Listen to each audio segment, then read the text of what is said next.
ಶ್ರೀ ಗಣೇಶ ಶಾರದಾ ಗುರುಭ್ಯೋ ನಮಃ. ರಾಮಾಯ ರಾಮಭದ್ರಾಯ ರಾಮಚಂದ್ರಾಯ ವೇಧಸೆ ರಘುನಾಥಾಯ ನಾಥಾಯ ಸೀತಾಯ ಪತೆಯೇ ನಮಃ.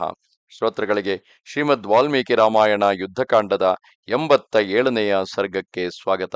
ಹಿಂದಿನ ಅಧ್ಯಾಯದಲ್ಲಿ ವಿಭೀಷಣನು ಬಹಳ ಕ್ಷಿಪ್ರವಾಗಿ ಲಕ್ಷ್ಮಣನನ್ನು ಇಂದ್ರಜಿತುವು ನಿಕುಂಬಿಳ ಯಾಗವನ್ನು ಮಾಡುತ್ತಿದ್ದ ಸ್ಥಳಕ್ಕೆ ಕರೆದುಕೊಂಡು ಬರುತ್ತಾನೆ.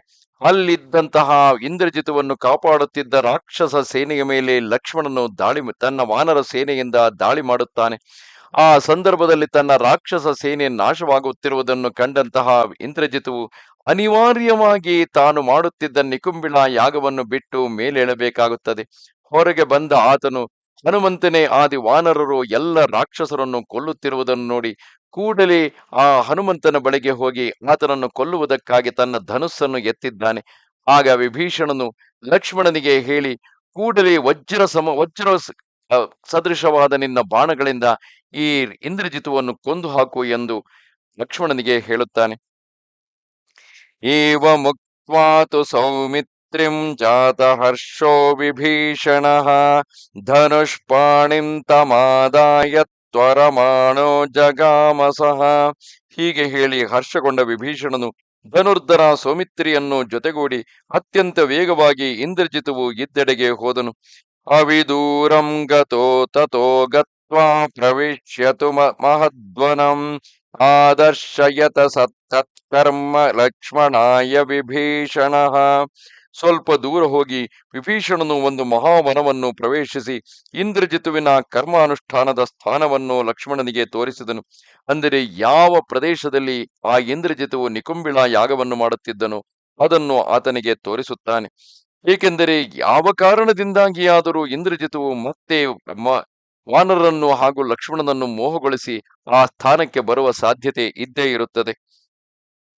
ನೀಲಜೀಮೂತ ಸಂಕಾಶಂ ನ್ಯಗ್ರೋಧಂ ಭೀಮದರ್ಶನಂ ತೇಜಸ್ವಿ ರಾವಣ ಭ್ರಾತ ಲಕ್ಷ್ಮಣಾಯನ್ಯವೇದಯತ್.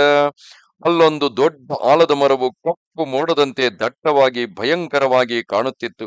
ತೇಜಸ್ವಿ ರಾವಣಾನುಜ ವಿಭೀಷಣನು ಲಕ್ಷ್ಮಣನಿಗೆ ಅಲ್ಲಿಯ ಎಲ್ಲ ವಸ್ತುಗಳನ್ನು ತೋರಿಸಿ ಹೇಳಿದನು. ಇಹೋಪಹಾರಂ ಭೂತಾನಾಂ ಬಲವಾನ್ ರಾವಣಾತ್ಮಜಃ ಉಪಹೃತ್ತತಃ ಪಶ್ಚಾತ್ ಸಂಗ್ರಾಮಮಭಿವರ್ತತೆ. ಸುಮಿತ್ರಾನಂದನ, ಈ ಬಲವಂತ ರಾವಣ ಕುಮಾರನು ಪ್ರತಿ ಸಲ ಇಲ್ಲಿಗೆ ಬಂದು ಭೂತಗಳಿಗೆ ಬಲಿಯನ್ನು ಕೊಟ್ಟು ಯುದ್ಧ ಭೂಮಿಗೆ ಬರುತ್ತಾನೆ. ಅದೃಶ್ಯ ಸರ್ವಭೂತಾನಾಂ ತಥೋ ಭವತಿ ರಾಕ್ಷಸಃ ನಿಹಂತಿ ಸಮರೇ ಶತ್ರುನ್ ಬದ್ಧಾತಿ ಚ ಶರೋತ್ತಮೈಃ. ಇದರಿಂದ ರಣರಂಗದಲ್ಲಿ ಈ ರಾಕ್ಷಸನು ಸಮಸ್ತ ಪ್ರಾಣಿಗಳಿಗೆ ಅದೃಶ್ಯನಾಗಿ ಉತ್ತಮ ಬಾಣಗಳಿಂದ ಶತ್ರುವನ್ನು ಬಂಧಿಸಿ ಸಂಹರಿಸಿ ಬಿಡುತ್ತಾನೆ. ತಮ ಪ್ರವಿಷ್ಟಂ ನ್ಯಗ್ರೋಧಂ ಬಲಿನಂ ರಾವಣಾತ್ಮಜಂ ವಿಧ್ವಂಸಯಶರೈ ದೀಪ್ತೈ ಸರಥಂ ಸಾಶ್ವಸಾರಥಿಂ. ಆದ್ದರಿಂದ ಇಂದ್ರಜಿತು ಈ ವಟವೃಕ್ಷದ ಬಳಿಗೆ ಬರುವುದರೊಳಗಾಗಿ ನೀನು ತೇಜಸ್ವಿ ಬಾಣಗಳಿಂದ ಅವನ ರಥಾಶ್ವ ಸಾರಥಿಯೊಂದಿಗೆ ಈತನನ್ನು ನಾಶ ಮಾಡು. ತಥೇತ್ಯುಕ್ತ್ವಾ ಮಹಾತೇಜ ಸೌಮಿತ್ರಿರ್ಮಿತ್ರನಂದನಃ ಬಭೂವಾವಸ್ಥಿತಸ್ತತ್ರ ಚಿತ್ರಂ ವಿಸ್ಫಾರಯನ್ ಧನುಃ. ಹಾಗೆಯೇ ಆಗಲಿ ಎಂದು ಹೇಳಿ ಮಿತ್ರರಿಗೆ ಆನಂದವನ್ನುಂಟು ಮಾಡುವ ಮಹಾ ತೇಜಸ್ವಿ ಸೌಮಿತ್ರಿಯು ತನ್ನ ಚಿತ್ರಿತವಾದ ಧನುಸ್ಸನ್ನು ಟೇಂಕರಿಸಿ ಅಲ್ಲಿ ನಿಂತುಕೊಂಡನು. ಸರಥೇನಾಗ್ನಿವರ್ಣೇನ ಬಲವಾನ್ ರಾವಣಾತ್ಮಜಃ ಇಂದ್ರಜಿತ್ ಕವಚಿ ಧನ್ವಿ ಸಧ್ವಜ ತ್ಯದೃಶ್ಯತ. ಅಷ್ಟರಲ್ಲಿ ಬಲವಂತ ಇಂದ್ರಜಿತನು ಅಗ್ನಿಯಂತೆ ತೇಜಸ್ವಿ ರಥದಲ್ಲಿ ಕುಳಿತ ಕವಚ ಖಡ್ಗ ಮತ್ತು ಧ್ವಜದೊಂದಿಗೆ ಕಾಣಿಸಿಕೊಂಡನು. ತಮುವಾಚ ಮಹಾತೇಜ ಪೌಲಸ್ತ್ಯಮಪರಾಜಿತಂ ಸಮಾಹ್ವಯೇ ತ್ವಾಂ ಸಮರೇ ಸಮ್ಯಗ್ ಯುದ್ಧಂ ಪ್ರಯಚ್ಛಮೇ. ಆಗ ಮಹಾತೇಜಸ್ವಿ ಲಕ್ಷ್ಮಣನು ಅಪರಾಜಿತ ಪುಲಸ್ತ್ಯನಂದನ ಇಂದ್ರಜಿತನಲ್ಲಿ ಹೇಳಿದನು. ರಾಕ್ಷಸ ಕುಮಾರ, ನಾನು ನಿನ್ನನ್ನು ಯುದ್ಧಕ್ಕಾಗಿ ಆಹ್ವಾನಿಸುತ್ತಿದ್ದೇನೆ. ನೀನು ನನ್ನೊಡನೆ ನ್ಯಾಯೋಚಿತವಾಗಿ ಯುದ್ಧ ಮಾಡು. ಏವ ಮುಕ್ತೋ ಮಹಾತೇಜ ಮನಸ್ವೀ ರಾವಣಾತ್ಮಜಃ ಅಬ್ರವೀತ್ ಪರುಷಂ ವಾಕ್ಯಂ ತತ್ರ ದೃಷ್ಟ್ವಾ ವಿಭೀಷಣಂ. ಲಕ್ಷ್ಮಣನು ಹೀಗೆ ಹೇಳಿದಾಗ ಮಹಾ ತೇಜಸ್ವಿ ಮನಸ್ವಿ ರಾವಣಕುಮಾರನು ಅಲ್ಲಿ ವಿಭೀಷಣನು ಉಪಸ್ಥಿತನಾಗಿರುವುದನ್ನು ನೋಡಿ ಕಠೋರವಾದ ಮಾತುಗಳನ್ನು ಹೇಳಿದನು. ಇಹ ತ್ವಂ ಜಾತ ಸಂವೃದ್ಧ ಸಾಕ್ಷಾತ್ ಭ್ರಾತಾ ಪಿತುರ್ಮಮ ಕಥಂ ದೃಕ್ಷ್ಯಸಿ ಪಿತೃಸ್ಯ ಪಿತೃವ್ಯೋ ಮಮ ರಾಕ್ಷಸ. ರಾಕ್ಷಸನೇ, ಈ ಲಂಕೆಯಲ್ಲಿ ನೀನು ಹುಟ್ಟಿ ಬೆಳೆದೆ. ನೀನು ನನ್ನ ತಂದೆಯ ತಮ್ಮನು ಮತ್ತು ನನಗೆ ಚಿಕ್ಕಪ್ಪನಾಗಿರುವೆ. ಹಾಗಿರುವಾಗ ನೀನು ನಿನ್ನ ಮಗನಾದ ನನಗೆ ಹೇಗೆ ದ್ರೋಹ ಮಾಡುವೆ? ನಜ್ಞಾತಿ ತ್ವಂ ನ ಸೌಹಾರ್ದಂ ನ ಜಾತಿಸ್ತವ ದುರ್ಮತೆ ಪ್ರಮಾಣಂ ನ ಚ ಸೌಂದರ್ಯಂ ನ ಧರ್ಮೋ ಧರ್ಮದೂಷಣಂ. ದುರ್ಮತಿಯೇ, ನಿನ್ನಲ್ಲಿ ಕುಟುಂಬದವರ ಕುರಿತು ಆತ್ಮೀಯತೆಯಾಗಲಿ, ಆತ್ಮೀಯ ಜನರಲ್ಲಿ ಸ್ನೇಹವಾಗಲಿ, ತನ್ನ ಜಾತಿಯ ಅಭಿಮಾನವಾಗಲಿ ಇಲ್ಲ. ನಿನ್ನಲ್ಲಿ ಕರ್ತವ್ಯ ಅಕರ್ತವ್ಯದ ವಿವೇಚನೆ, ಭ್ರಾತೃಪ್ರೇಮ, ಧರ್ಮ ಏನೂ ಇಲ್ಲ. ನೀನು ರಾಕ್ಷಸ ಧರ್ಮವನ್ನು ಕಲಂಕಿತಗೊಳಿಸುವವನಾಗಿದ್ದೀಯ. ಶೋಚ್ಯಸ್ತ್ವಮತಿ ದುರ್ಬುದ್ಧೇ ನಿಂದನೀಯಶ್ಚ ಸಾಧುಭಿಃ ಯಸ್ತ್ವಂ ಸ್ವಜನಮತ್ಸೃಜ್ಯ ಪರಭೃತ್ಯತ್ವಮಾಗತಃ. ದುರ್ಬುದ್ಧೆ, ನೀನು ಸ್ವಜನರನ್ನು ಪರಿತ್ಯಜಿಸಿ ಇನ್ನೊಬ್ಬರ ದಾಸ್ಯವನ್ನು ಸ್ವೀಕರಿಸಿರುವೆ. ಆದ್ದರಿಂದ ನೀನು ಸತ್ಪುರುಷರ ನಿಂದೆ ಮತ್ತು ಶೋಕಕ್ಕೆ ಯೋಗ್ಯನಾಗಿದ್ದೀಯೆ. ನೈತಚ್ಚಿತಿಲಯಾ ಬುದ್ಧ್ಯಾ ತ್ವಂ ವೇತ್ಸಿ ಮಹದಂತರಂ ಕ್ವಚ ಸ್ವಜನ ಸಂವಾಸ ಕ್ವಚ ನೀಚ ಪರಾಶ್ರಯಃ. ನೀಚ ನಿಶಾಚರನೆ, ಸ್ವಜನರೊಡನೆ ಬಾಳಿ ಬದುಕುವುದೆಲ್ಲಿ? ನೀಚರಾದ ಇತರರನ್ನು ಆಶ್ರಯಿಸುವುದೆಲ್ಲಿ? ಒಂದಕ್ಕೊಂದು ಸಂಬಂಧವೇ ಇಲ್ಲ. ನಿನ್ನ ಶಿಥಿಲ ಬುದ್ಧಿಯಿಂದಾಗಿ ಇದರ ತಾರತಮ್ಯವನ್ನು ನೀನು ತಿಳಿದಿಲ್ಲ. ಗುಣವಾನ್ ವಾ ಪರಜನ ಸ್ವಜನೋ ನಿರ್ಗುಣೋಪಿ ವಾ ನಿರ್ಗುಣ ಸ್ವಜನ ಶ್ರೇಯಾನ್ ಯಃ ಪರಃ ಪರ ಏವ ಸಹ. ಇತರರು ಎಷ್ಟೇ ಗುಣವಂತನಿರಲೇನು, ಸ್ವಜನರು ಗುಣಹೀನರಾಗಿದ್ದರೂ ಗುಣದಿಂದ ಸ್ವಜನನೇ ಇತರರಿಗಿಂತಲೂ ಶ್ರೇಷ್ಠನು. ಏಕೆಂದರೆ ಇತರರು ಯಾವಾಗಲೂ ಬೇರೆಯವರೇ ಆಗಿರುತ್ತಾರೆ, ಅವರು ಎಂದೂ ನಮ್ಮವರಾಗುವುದಿಲ್ಲ. ಯಸ್ವಪಕ್ಷಂ ಪರಿತ್ಯಜ್ಯ ಪರಪಕ್ಷಂ ನಿಷೇವತೆ ಸ್ವಪಕ್ಷೇ ಕ್ಷಯಂ ಯಾತೆ ಪಶ್ಚಾತ್ತೈರೇವ ಹನ್ಯತೆ. ತನ್ನ ಪಕ್ಷವನ್ನು ಬಿಟ್ಟು ಶತ್ರು ಪಕ್ಷವನ್ನು ಸೇವಿಸುವವನು ತನ್ನ ಪಕ್ಷ ನಾಶವಾದ ಮೇಲೆ ಅವನಿಂದಲೇ ಹತನಾಗುತ್ತಾನೆ. ನಿರನುಕ್ರೋಶತಾಚೇಯಂ ಯಾದೃಶೀತೆ ನಿಶಾಚರ ಸ್ವಜನೇನ ತ್ವಯಾ ಶಕ್ಯಂ ಪೌರುಷಂ ರಾವಣಾನುಜ. ರಾವಣಾನುಜನೇ, ನೀನು ಲಕ್ಷ್ಮಣನನ್ನು ಇಲ್ಲಿಗೆ ಕರೆತಂದು ನನ್ನ ವಧೆಗಾಗಿ ಪ್ರಯತ್ನಿಸಿದುದು ನಿರ್ದಯತೆಯೇ ಸರಿ. ಇಂತಹ ಕ್ರೂರ ಕಾರ್ಯ ಮಾಡಲು ಸ್ವಜನರಾದ ನಿನ್ನಂಥವನಿಗೆ ಮಾತ್ರವೇ ಸಾಧ್ಯ. ಸಹಜವಾಗಿಯೇ ತನ್ನ ರಹಸ್ಯವು ಬಯಲಾದಾಗ ತಾನು ಯಾವ ರೀತಿಯಾಗಿ ಅದೃಶ್ಯವಾಗಿ ಯುದ್ಧ ಮಾಡುವ ಶಕ್ತಿಯನ್ನು ಪಡೆದುಕೊಳ್ಳುತ್ತಿದ್ದೆ, ಇದೆಲ್ಲವೂ ಶತ್ರುವಿಗೆ ತಿಳಿದು ಹೋದಾಗ ಇಂದ್ರಜಿತುವು ಅತ್ಯಂತ ಕ್ರೋಧಿಯಾಗುತ್ತಾನೆ. ಅದೆಲ್ಲವೂ ತನ್ನ ಚಿಕ್ಕಪ್ಪನಾದ ವಿಭೀಷಣನಿಂದಲೇ ಶತ್ರುವಾದ ಲಕ್ಷ್ಮಣನಿಗೆ ಈಗ ತಿಳಿದು ಹೋಗಿದೆ. ಆದ್ದರಿಂದ ಇನ್ನು ಆತ ಅದೃಶ್ಯನಾಗಿ ಯುದ್ಧ ಮಾಡುವುದು ಸಾಧ್ಯವೇ ಇಲ್ಲ. ನೇರ ದೃಶ್ಯ ತಾನು ಕಾಣಿಸಿಕೊಂಡೇ ಯುದ್ಧವನ್ನು ಮಾಡಿದರೆ ಅದೆಷ್ಟರ ಮಟ್ಟಿಗೆ ಆತ ಸಫಲನಾಗುವನು ಯಾರಿಗೆ ತಾನೇ ಗೊತ್ತು. ಅದರಲ್ಲೂ ಆ ನಿಕುಂಬಿಳ ಯಾಗವನ್ನು ಮಧ್ಯದಲ್ಲೇ ಭಂಗಗೊಳಿಸಿರುವುದರಿಂದ ಯಾರು ಭಂಗಗೊಳಿಸುತ್ತಾರೋ ಅವರಿಂದಲೇ ಮೃತ್ಯುವೆಂಬುದು ಸ್ವತಃ ಇಂದ್ರಜಿತುವಿಗೂ ತಿಳಿದಿತ್ತಲ್ಲವೇ.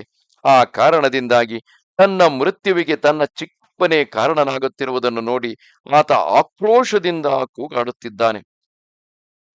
ಇತ್ಯುಕ್ತೋ ಭ್ರಾತೃಪುತ್ರೇಣ ಪ್ರತ್ಯುವಾಚ ವಿಭೀಷಣಃ ಅಜಾನನ್ನಿವ ಮಚ್ಚೇಲಂ ಕಿಂ ರಾಕ್ಷಸ ವಿಕಸ್ಸೆ. ಅಣ್ಣನ ಮಗನು ಹೇಳಿದ ಮಾತನ್ನು ಕೇಳಿ ವಿಭೀಷಣನು ಉತ್ತರಿಸಿದನು, ನೀನು ಎಂದು ಹೀಗೆ ಹರಡುತ್ತಿರುವೆ, ನಿನಗೆ ನನ್ನ ಸ್ವಭಾವ ತಿಳಿದಿಲ್ಲ ಎಂದೇ ಅನಿಸುತ್ತದೆ. ರಾಕ್ಷಸೇಂದ್ರ ಸುತಾ ಸಾಧೋ ಪಾರುಷ್ಯಂ ತ್ಯಜ ಗೌರವಾತ್ ಕುಲೆ ಯದ್ಯಹಂ ಜಾತೋ ರಕ್ಷಸಾಂ ಕ್ರೂರ ಕರ್ಮಣಾಂ ಗುಣೋ ಯಃ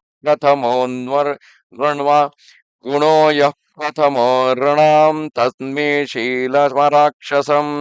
ಅಧಮನೆ, ರಾಜಕುಮಾರ, ಹಿರಿಯರಲ್ಲಿ ಗೌರವ ತೋರಿ ನೀನು ಈ ಕಠೋರತೆಯನ್ನು ತ್ಯಜಿಸು. ನನ್ನ ಜನ್ಮ ಕ್ರೂರ ಕರ್ಮ ರಾಕ್ಷಸ ಕುಲದಲ್ಲಿ ಆಗಿದ್ದರೂ ನನ್ನ ಶೀಲ ಸ್ವಭಾವ ರಾಕ್ಷಸರಂತೆ ಇಲ್ಲ. ಸತ್ಪುರುಷರ ಪ್ರಧಾನವಾದ ಸತ್ವ ಗುಣವನ್ನೇ ನಾನು ಆಶ್ರಯಿಸಿರುವೆನು. ನರಮೇ ದಾರುಣೇನಾಹಂ ನ ಚ ಧರ್ಮೇಣ ವೈರಮೇ ಭ್ರಾತ್ರ ವಿಷಮಶೀಲೋಪಿ ಕಥಂ ಭ್ರಾತ್ರ ನಿರಸ್ಯತೆ. ಕ್ರೂರ ಕರ್ಮದಲ್ಲಿ ನನ್ನ ಮನಸ್ಸು ಹೋಗುವುದಿಲ್ಲ, ಅಧರ್ಮದಲ್ಲಿ ನನಗೆ ರುಚಿ ಇಲ್ಲ. ತಮ್ಮನ ಶೀಲ ಸ್ವಭಾವ ತನ್ನಿಂದ ವಿಪರೀತವಾಗಿದ್ದರೂ ಅಣ್ಣನಾದವನು ತಮ್ಮನನ್ನು ಹೇಗೆ ಮನೆಯಿಂದ ಹೊರ ಅಟ್ಟುವನು? ಆದರೆ ನನ್ನನ್ನು ಈಗ ಮನೆಯಿಂದ ಹೊರ ಹಾಕಲಾಗಿದೆ. ಆದ ಕಾರಣದಿಂದಾಗಿ, ಏಕೆಂದರೆ ಆ ವಿಭೀಷಣನು ಸತ್ಪುರುಷ ಸ್ವಭಾವವನ್ನು ಹೊಂದಿರುವನೆಂಬುದು ರಾವಣನಿಗೆ ತಿಳಿದಿರಲಿಲ್ಲವೇ? ತಿಳಿದಿದ್ದೂ ಕೂಡ ಆತನು ವಿಭೀಷಣನನ್ನು ವಿರೋಧಿಸಿ ಮನೆಯಿಂದ ಹೊರ ಹಾಕಿದನಲ್ಲವೇ? ಹಾಗೆ ಅಣ್ಣನೇ ತಮ್ಮನನ್ನು ಮನೆಯಿಂದ ಹೊರ ಹಾಕಿದ ಮೇಲೆ ತಾನು ಶತ್ರುವಾದರೂ ಕೂಡ ಯಾರು ಸತ್ಪುರುಷನಾಗಿರುವನೋ ಆತನ ಆಶ್ರಯಕ್ಕೆ ಹೋಗುವುದರಲ್ಲಿ ಯಾವ ತಪ್ಪಿದೆ? ಧರ್ಮಾತ್ ಪ್ರಚ್ಯುತ ಶೀಲಂ ಹಿ ಪುರುಷಂ ಪಾಪ ನಿಶ್ಚಯಂ ತ್ಯಕ್ವಾ ಸುಖಮವಾಪ್ನೋತಿ ಹಸ್ತಾದಾಶೀ ವಿಷಯಥಾ. ಯಾರ ಶೀಲ ಸ್ವಭಾವಗಳು ಧರ್ಮದಿಂದ ಭ್ರಷ್ಟವಾಗಿ ಹೋಗಿದೆಯೋ, ಯಾರು ಪಾಪವನ್ನೇ ಮಾಡಲು ದೃಢ ನಿಶ್ಚಯ ಮಾಡಿರುವರೋ, ಇಂತಹ ಪುರುಷನನ್ನು ತ್ಯಜಿಸಿ ಪ್ರತಿಯೊಂದು ಪ್ರಾಣಿಯು ಕೈಯ ಮೇಲೆ ಕುಳಿತಿರುವ ವಿಷಸರ್ಪವನ್ನು ತ್ಯಜಿಸಿದಂತೆ ಮನುಷ್ಯ ನಿರ್ಭಯನಾದಂತೆ ಸುಖಿಯಾಗುತ್ತಾನೆ. ಪರಸ್ವಹರಣೆ ಯುಕ್ತಂ ಪರದಾರಾಭಿಮರ್ಶನಂ ತ್ಯಾಜ್ಯಮಾಹುರ್ದುರಾತ್ಮಾನಂ ವಿಷ್ಮ ಪ್ರಜ್ವಲಿತಂ ಯಥಾ. ಬೇರೆಯವರ ಧನವನ್ನು ಅಪಹರಿಸುವವನನ್ನು, ಪರಸ್ತ್ರೀಯ ಮೇಲೆ ಕೈ ಇಡುವವನನ್ನು, ಅಂತಹ ದುರಾತ್ಮನನ್ನು ಉರಿಯುವ ಮನೆಯನ್ನು ತ್ಯಜಿಸಿದಂತೆ ತ್ಯಜಿಸಿಬಿಡುವುದೇ ಯೋಗ್ಯವಾಗಿದೆ. ಪರಸ್ವಾನಾಂಚ ಹರಣಂ ಪರದಾರಾಭಿಮರ್ಶನಂ ಸುಹೃದಾಮತಿ ಶಂಕಾಚ ತ್ರಯೋ ದೋಷಾ ಕ್ಷಯಾವಹಾಃ. ಪರಧನ ಅಪಹರಣ, ಪರಸ್ತ್ರೀ ಸಂಸರ್ಗ, ತನ್ನ ಹಿತೈಷಿ ಸುಹೃದರ ಮೇಲೆ ಅವಿಶ್ವಾಸ, ಈ ಮೂರು ದೋಷಗಳು ವಿನಾಶಕಾರಿಗಳಾಗಿವೆ. ಮಹರ್ಷೀಣಾಂ ವಧೋ ಘೋರ ಸರ್ವದೇವೈಶ್ಚ ವಿಗ್ರಹ ಅಭಿಮಾನಶ್ಚ ಕೋಪಶ್ಚ ವೈರತ್ವಂ ಪ್ರತಿಕೂಲತಾ ಏತೇ ದೋಷಾ ಮಮ ಜೀವಿತೈಶ್ವರ್ಯನಾಶನಾಃ ಗುಣಾನ್ ಪ್ರಚ್ಛಾದಯಾಮಾಸು ಪರ್ವತಾನಿವತೋ ಯದಾಃ.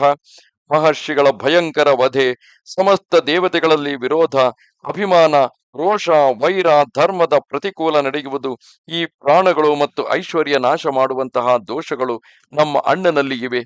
ಮೋಡಗಳು ಪರ್ವತವನ್ನು ಆಚ್ಛಾದಿಸುವಂತೆ ಈ ದೋಷಗಳು ಅಣ್ಣನಲ್ಲಿ ಇರಬಹುದಾದ ಎಲ್ಲ ಗುಣಗಳನ್ನು ಮುಚ್ಚಿ ಹಾಕಿವೆ. ದೋಷೈರೇತೈ ಪರಿತ್ಯಕ್ತೋ ಮಯಾ ಭ್ರಾತಾ ಪಿತಾ ತವ ನೇಯಮಸ್ತಿ ಪುರಿ ಲಂಕಾ ನ ಚ ತ್ವಂ ನ ಚ ತೇ ಪಿತಾ. ಈ ದೋಷಗಳಿಂದಾಗಿಯೇ ನಾನು ನನ್ನ ಅಣ್ಣನನ್ನು ತ್ಯಜಿಸಿದೆ. ಈಗಲಾದರೂ ಈ ಲಂಕೆಯಾಗಲಿ, ನೀನಾಗಲಿ, ನಿನ್ನ ತಂದೆಯಾಗಲಿ ಉಳಿಯಲಾರರು.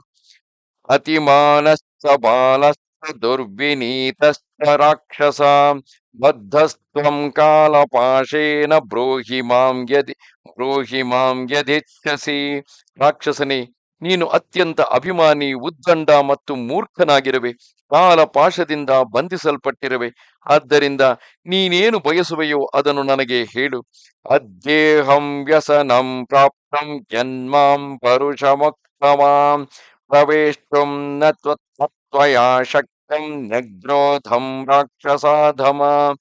ನೀಚ ರಾಕ್ಷಸನೇ, ನೀನು ನನಗೆ ಕಠೋರವಾದ ಮಾತುಗಳನ್ನು ಹೇಳಿದ ಫಲವೇ ಇಂದು ನಿನ್ನ ಮೇಲೆ ಘೋರ ಸಂಕಟ ಬಂದೊದಗಿದೆ. ಈಗ ನೀನು ವಟವೃಕ್ಷದವರೆಗೆ ಹೋಗಲಾರೆ, ಯಾಕೆಂದರೆ ವಟವೃಕ್ಷವನ್ನು ಅಡ್ಡಗಟ್ಟಿ ಲಕ್ಷ್ಮಣನು ಈಗಾಗಲೇ ಅಲ್ಲಿ ನಿಂತಿರುವನು. ದರ್ಶಯಿತ್ವಾ ಚ ಕಾಕುಸ್ಥಂ ನ ಶಕ್ಯಂ ಜೀವಿತುಂ ತ್ವಯಾ ಯುಧ್ಯಸ್ವ ನರದೇವೇನ ಲಕ್ಷ್ಮಣೇನ ರಣೇ ಸಹ ಅತಸ್ತ್ವಂ ದೇವತಾ ಕಾರ್ಯಂ ಕರಿಷ್ಯಸಿ ಯಮಕ್ಷಯೇ. ಕುಲಭೂಷಣ ಲಕ್ಷ್ಮಣನನ್ನು ತಿರಸ್ಕರಿಸಿ ನೀನು ಬದುಕುಳಿಯಲಾರೆ. ಆದ್ದರಿಂದ ಈ ನರದೇವ ಲಕ್ಷ್ಮಣನೊಡನೆ ಯುದ್ಧ ಮಾಡು. ನೀನು ಇಲ್ಲಿ ಸತ್ತು ಯಮಲೋಕಕ್ಕೆ ಹೋಗಿ ದೇವತೆಗಳನ್ನು ಸಂತೋಷಪಡಿಸುವೆ. ನಿದರ್ಶಯಸ್ವಾತ್ಮ ಬಲಂ ಸಮುದ್ಯತಂ ಕುರುಷ್ವ ಸರ್ವಾಯುಧ ಸಾಯಕವ್ಯಂ ನ ಲಕ್ಷ್ಮಣಸ್ಯೈತ್ಯ ಹಿ ಬಾಣಗೋಚರಂ ತ್ವಮದ್ಯ ಜೀವನ್ ಸಬಲೋ ಗಮಿಷ್ಯಸಿ. ಈಗ ನಿನ್ನಲ್ಲಿರುವ ಹೆಚ್ಚಿನ ಬಲವನ್ನು ತೋರು, ಸಮಸ್ತ ಆಯುಧಗಳನ್ನು ಮತ್ತು ಬಾಣಗಳನ್ನು ವ್ಯಯ ಮಾಡು. ಆದರೆ ಲಕ್ಷ್ಮಣನ ಬಾಣಗಳಿಗೆ ಗುರಿಯಾಗಿ ನೀನು ಸೈನ್ಯ ಸಹಿತ ಬದುಕಿ ಹೋಗಲಾರೆ. ಇಲ್ಲಿಗೆ ಶ್ರೀ ವಾಲ್ಮೀಕಿ ವಿರಚಿತ ಆರ್ಷರಾಮಾಯಣ ಆದಿಕಾವ್ಯದ ಯುದ್ಧಕಾಂಡದಲ್ಲಿ 87ನೆಯ ಸರ್ಗ ಪೂರ್ಣವಾಯಿತು. ನಮಸ್ತೆ ಶಾರದಾ ದೇವಿ ಕಾಶ್ಮೀರ ಪುರವಾಸಿನಿ ತ್ವಾಮಹಂ ಪ್ರಾರ್ಥಯೇ ನಿತ್ಯಂ ವಿದ್ಯಾದಾನಂಚ ದೇಹಿಮೆ. ನಮಸ್ಕಾರ.